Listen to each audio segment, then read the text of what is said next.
ఆంధ్రప్రదేశ్లో కూటమి ప్రభుత్వం కొలువుదీరి అక్షరాల ఏడాదిగా వస్తుంది. ఈ ఏడాది పాలనలో అద్భుతాలు చేశామంటూ కూటమి ప్రభుత్వ నేతలు చెప్తూ ఉంటే 19 మంది ఎమ్మెల్యేల పనితీరు బాలేదని, 30% మంది వారి మీద వ్యతిరేకంగా ఉన్నారు అంటూ కేకే సర్వే సంచలన విషయాలను వెలుగులోకి తీసుకొస్తున్నటువంటి నేపథ్యంలో కేకే సర్వేని ఎలా చూడాలి, ఇంతకీ పనితీరు బాలేనటువంటి ఆ ఎమ్మెల్యేల పరిస్థితి ఏంటనేది పూర్తిస్థాయిలో విశ్లేషణ చేసుకుందాం. ప్రస్తుతం మనతో పాటు ఉన్నారు జనసేన పార్టీ రాష్ట్ర అధికార ప్రతినిధి శ్రీనివాస్ గారు. సార్తో మాట్లాడదాం. సార్ నమస్తే. సార్, ఆంధ్రప్రదేశ్లో కూటమి ప్రభుత్వం కొలువుదీరి అక్షరాల ఏడాదిగా వస్తుంది. ఈ ఏడాది పాలన అద్భుతంగా ఉందంటూ కూటమి నేతలు చెప్తూ ఉన్నారు. కానీ కేకే సర్వే మాత్రం దానికి భిన్నంగా చెప్తూ ఉంది. 19 మంది ఎమ్మెల్యేల పనితీరు బాగాలేదన్నట్లుగా 30% మంది వ్యతిరేకతను వ్యక్తం చేశారన్నట్లుగా కేకే సర్వే తెలియజేస్తుంది. ఏంటి కేకే సర్వేని ఎలా చూడాలి, ఆంధ్రప్రదేశ్లో ఈ ఏడాది పాలన మీద మీ విశ్లేషణ ఏంటంటే ఏం చెప్తారు? కృష్ణ గారు, సహజంగా ఎన్నికలకు ముందు సర్వేలు వస్తాయి. 4 సంవత్సరం ముందు ఎప్పుడన్నా గత 4 సంవత్సరాలు బట్టి ఎలా ఉంది పాలన, దాని ప్రభావం వచ్చే ఎన్నికల మీద ఎలా పడబోతుంది అనేది సర్వేలు చెప్తా ఉంటాయి. ఇప్పుడు మళ్ళీ కొత్త ట్రెండ్ అన్నమాట ఇది. ప్రభుత్వం ఏర్పడిన సంవత్సరం లోపే అసలు ఎమ్మెల్యేల పనితీరు, అసంతృప్తులు, ఈ రకరకాలైనటువంటి భావంతో సర్వేలు వస్తున్నాయి. చాలా వింతగా ఉంది. ఎందుకంటే ఇది లాటరీ టికెట్లు అమ్ముకునే వాళ్ళు ఉంటారు చూసారా, ప్రతిదీ మీరు కొన్నవాడు ప్రతి ఓడి దగ్గర అంటాడు నీకు టికెట్ నీకే తగులుతుంది, టికెట్ నీకే తగులుతుందని. ఆ టైప్ అయిపోయింది సర్వే సంస్థలు. అంటే కేకే సర్వేస్ గురించి ప్రత్యేకించి మీరు మాట్లాడాలనుకుంటే మొన్న 24 ఎన్నికలకు ముందు అతను ఏదో కాస్త ఇచ్చిన నెంబర్కి దగ్గరగా కూటమి ప్రభుత్వం అధికారంలోకి వచ్చింది కాబట్టి పెద్ద సంచలనం అయిపోయిందన్నమాట మరొక తెలిసిన విషయం. కాకపోతే అదే కేకే సర్వే మరి ఢిల్లీ కావచ్చు, లేకపోతే హర్యానా ఎలక్షన్స్ కావచ్చు, టోటల్ రివర్స్ అయింది. కానీ మహారాష్ట్రలో మళ్ళీ దగ్గరగా చెప్పారు జరిగింది. అదే అంటున్నానంటే ఇప్పుడు ఎలా ఉంటుందంటే జాతకాలు చెప్తారండి. జాతకాలు చెప్పే వాళ్ళు రకరకాలుగా చెప్తూ ఉంటారు. అవ్వచ్చు అవ్వకపోవచ్చు అన్నట్టుగా ఉంటుంది. అంటే ఇప్పుడు కేకే గారి సర్వే చూస్తే నాకు మరో వేణుస్వామిలా గుర్తుకు వస్తున్నాడు. కేకేని చూస్తే వేణుస్వామి అలాగే చెప్తాడు. ఏదో తనకేదో అన్నీ తెలుసున్నట్టుగా గ్రహాలు ఎలా చెప్తున్నాయి, నక్షత్రాలు ఎలా చెప్తున్నాయి, అనుకూలమైన పరిస్థితులు, ప్రతికూల పరిస్థితులు అంటాడు. సక్సెస్ అయితే నాదే అంటాడు. పోయిందనుకోండి అతని గ్రహాలు అనుకూలించడం ఏదో రకరకాల మాటలు మాట్లాడుతూ ఉంటాడు. అంటే నేను అంటుంది సర్వే సంస్థ అంటే ఒక సర్వే సంస్థ ఒక రాష్ట్ర వ్యాప్తంగా మొత్తం సర్వే చేయాలంటే ఎంత ఖర్చు అవుద్ది? కోట్ల రూపాయలు ఖర్చు అవుద్ది. సరే, ఆ క్వశ్చనీర్ ఎవరు తయారు చేసుకుంటారు? ఇప్పుడు కృష్ణ గారు మీరున్నారు, మీరు ఎమ్మెల్యేగా పోటీ చేయాలనుకుంటున్నారు, ఒక సర్వే సంస్థను కలుస్తారు, క్వశ్చనీర్ మీరు ఇస్తారు, నాకు అనుకూలంగా ఎలా ఉన్నాయి, వ్యతిరేకంగా ఏమున్నాయని చెప్పి క్వశ్చనీర్ ఇస్తారు. మరి కేకే సర్వే వాళ్ళకి ఇచ్చిన క్వశ్చన్ ఎవరు ఇచ్చారు? అంటే ఏ ప్రాతిపదికన అసలు కేకే సర్వే చేశారు? ఈ వెనకాల ఎవరున్నారు? పెట్టుబడిదారులు ఎవరు? ఇవన్నీ ఎలా ఉంటాయి. ఎందుకంటే గతంలో కూడా లగడపాటి సర్వే ఒకటి వచ్చింది, ఆంధ్ర ఆక్టోపస్ అనేవారు. 2 సార్లు 2009లోనే 14లోనే సక్సెస్ అయ్యాడు, తర్వాత ఫెయిల్యూర్ అయ్యాడు, అతను మొత్తం మూసుకున్నాడు ఆయన. ఇలాగే ఉంటాయి సర్వేస్ అన్నీ. ఏదో ఒక్కసారి సక్సెస్ అవుతే ఏంటంటే నిజంగా మొన్న కూటమి ప్రభుత్వం అధికారంలోకి వస్తుంది అనే విషయం సాధారణంగా ప్రతి ఓడు చెప్పాడు, సామాన్య ప్రజలు కూడా చెప్పాడు. సోషల్ మీడియాలో అయితే చాలామంది కేకే సర్వే చెప్పక ముందే దాదాపు 155 నుంచి 165 వస్తాయని చెప్పేసి ఎవరు పడితే వాళ్ళు పెట్టుకున్నారు. వాళ్ళకున్న ఆధార ప్రకారం అలాగే సర్వేలు చేయలేదు, వాతావరణం కనిపిస్తుంది కాబట్టి 145 నుంచి 160 లోపు వస్తాయని చాలా మంది పెట్టుకున్నారు. నేనే పెట్టానండి, నేను 162 వస్తాయని చెప్పి పెట్టాను నేను. అని నేనే సర్వే చేయలేదు. పరిస్థితి కేకే సర్వే కంటే కూడా మీదే ఇంకా దగ్గరగా ఉందంటారు. అంత నేను అదే చెప్తుంటా. అంతకు ముందే ఈ సర్వేలు ఏమి లేకుండా ఇప్పుడు కానీ ఎన్నికలు జరిగితే వాతావరణం ఎలా ఉంది, రాష్ట్రంలో పరిస్థితి, వైఎస్ఆర్ కాంగ్రెస్ పార్టీ ప్రభుత్వం చేస్తున్న అరాచకాలు ఎలా ఉన్నాయి కాబట్టి ఈ నియోజకవర్గాలు మాత్రమే వాళ్ళకి వస్తాయి, అంతకుమించి ఇంకేం రావన్నట్టు మేము అనుకున్నాం. సరే, అతను సర్వే సంస్థకు బయటకు వచ్చింది కాబట్టి ఏదో పేరు వచ్చింది. నేను అంటుంది గవర్నమెంట్ ఏర్పడి సంవత్సరంలో అతను సర్వే చేసి ఏ సర్వే చేస్తారంటే మామూలుగాను ఈ ప్రభుత్వం ఏర్పడిన తర్వాత కొన్ని కొత్త పథకాలు ఇచ్చినాయి కాబట్టి ఆ పథకాలు ప్రజల్లోకి ఎలా వెళ్ళినాయి, ప్రజలు పాజిటివ్గా రిసీవ్ చేసుకుంటున్నారా, అసంతృప్తితో ఉన్నారా అనే దాని మీద సర్వే చేస్తే ఒక అందంగా ఉంటుంది. ఒక సంవత్సరంలోని ఎమ్మెల్యేల పనితీరుల మీద సర్వే చేసి 19 మంది 20 మంది ఎమ్మెల్యేలకి అసంతృప్తి ఉంది, 50% ఉంది, 60% ఉంది, ఏ లెక్కలో గణాంకాలో ఈ ఎంతమందితో సర్వే చేయించారు, ఎంతమందిని సర్వే చేశారు అడిగారు క్వశ్చన్స్. ఈ పెద్ద క్వశ్చన్ మార్క్. నేను అంటే ఖచ్చితంగా రాజకీయ కోణాలు ఉంటాయి కృష్ణ గారు, పెట్టుబడిదారులు ఉంటారు. ఇప్పుడు పంచాంగ శ్రవణం చేస్తారండి, అంటే వాళ్ళు తప్పు పట్టట్లా సార్. ప్రతి పార్టీ కూడా ఉగాది రోజున పంచాంగ శ్రవణం పంతులు గారిని పిలిపించి చెప్పుకుంటారు. ఎవరైనా వ్యతిరేకంగా చెప్తారా వచ్చిన పంతులు గారు? జగన్మోహన్ రెడ్డి కూడా ఏమంటారంటే వచ్చే మన నెక్స్ట్ గవర్నమెంట్ మీదే అద్భుతంగా గ్రహాలను అనుకూలిస్తున్నాయి మీకు అని చెప్తారు. అందరికీ వస్తుందా? ఎవరో ఒకళ్ళే ఇదో వద్ది. ఆ పంచాంగ శ్రవణాలు జాతకాలు చెప్పేలాగే తయారైన సర్వే సంస్థలు. ఒకప్పుడు విలువ ఉండేది.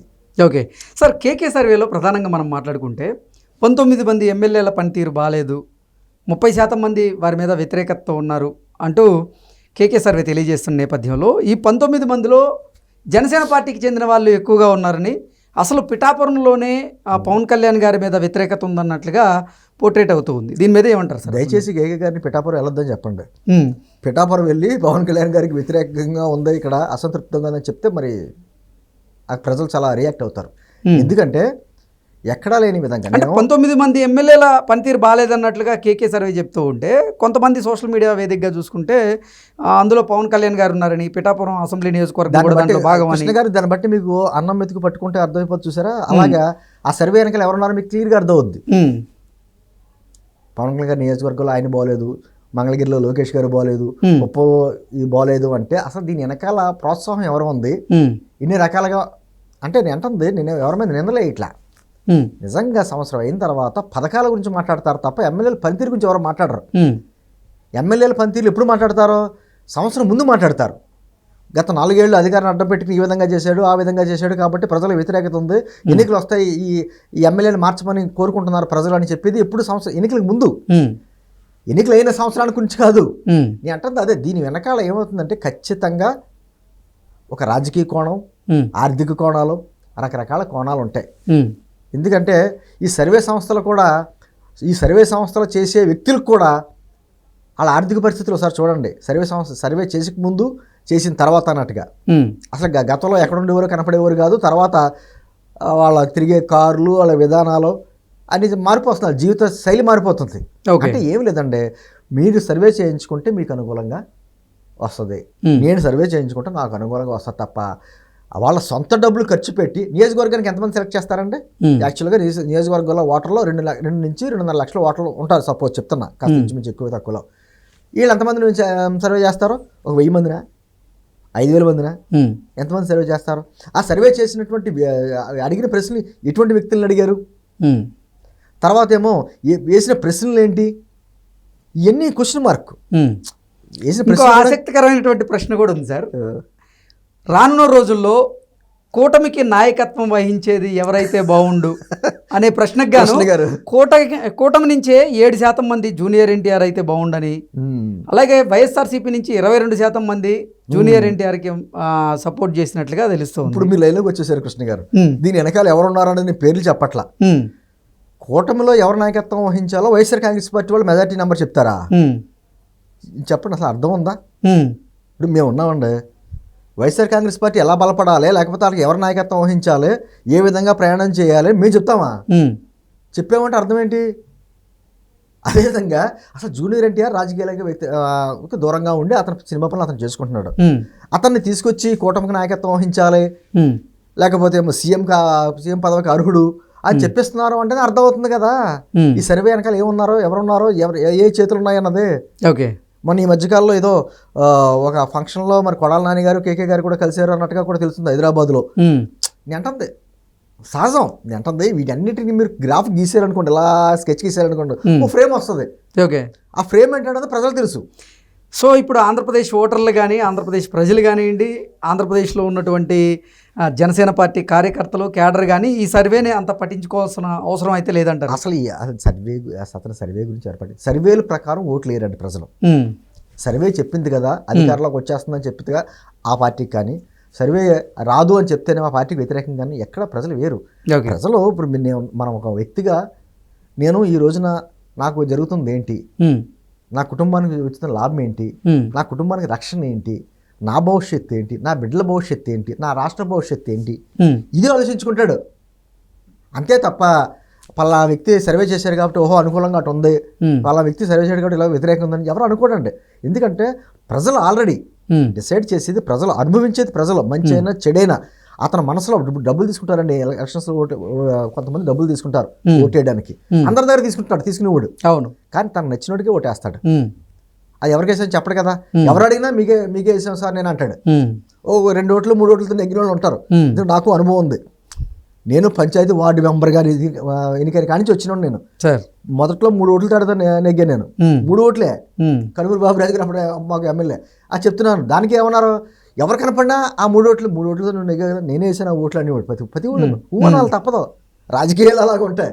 అలాగా అంటే ఏమైనంటే ప్రజలు ఈ సంవత్సర కాలంలో కేంద్రం నుంచి మనకి ఎన్ని నిధులు వస్తున్నాయి, రాష్ట్రం ఎన్ని నిధులు సంపాదించగలిగింది, రాష్ట్రంలో పరిశ్రమలు ఎన్ని వస్తున్నాయి, ఎన్ని పెట్టుబడులు వస్తున్నాయి, వాతావరణం ఎలా ఉంది, రాజధాని ఎలా ఏర్పడబోతుంది, పోలవరం ఎలా కంప్లీట్ అవ్వబోతుంది, ఇది గ్రాఫ్ తీసుకుంటాడు. అంతేకాని పలానా వ్యక్తులు చెప్తేనో పలానా వ్యక్తులు ఏదో చేస్తానో కుదరదు. కానీ అంటే కేకే గారి గురించి నాకు తెలియదు, నాకు పరిచయం లేదు. గతంలో మన 2024 ఎలక్షన్స్ ముందు ఏదో హైలైట్ అయ్యాడు కాబట్టి అతను ఏదో అద్భుతంగా జాతకాలు చెప్పగలడు అనుకున్నాను నేను. సక్సెస్ అయింది కాబట్టి. ఇప్పుడు వేణుస్వామి అలాగంటాడు కదండి, ఆ టైపే జాతకాల్లో వేణుస్వామిని ఈ ఎలక్షన్ సర్వీస్లోనేమో కేకే నాకు ఒకలా కనిపిస్తూ ఉంటారు. అంటే నేను వ్యక్తిగతంగా అనట్లా, వ్యక్తిగతంగా ఆ విధానాలు అంటున్నాను. ఎందుకంటే ప్రభుత్వం ఏర్పడే సంవత్సర కాలంలో ఇక్కడ సంబరాలు జరుపుకుంటున్న టైంలో ఇంతమందికి వ్యతిరేకత వచ్చింది, ఈ రకరకాలుగా చెప్పడం, జూనియర్ ఎన్టీఆర్ని, రాజకీయాల్లో లేని వ్యక్తిని జూనియర్ ఎన్టీఆర్ని తీసుకొచ్చి కుటుంబానికి నాయకత్వం వహించేలా చేయడం, ఇవన్నీ చూస్తుంటే ఖచ్చితంగా వీటి వెనకాల కొన్ని హస్తాలు ఉంటాయి, ఆర్థికపరమైన లావాదేవీలు ఉంటాయని మాత్రం ఖచ్చితంగా చెప్పగలను. Okay sir, thank you so much.